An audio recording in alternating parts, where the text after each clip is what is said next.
malapit na kami sa Shania. Mount Shania. Nakikita na namin ang medyo nagyayalong lugar. Mount Shania. Here we go.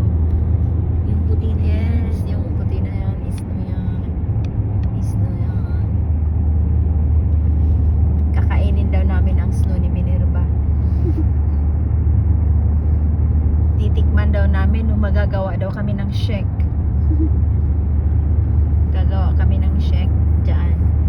Kukuha kami ng yelo para ibenta namin para makauwi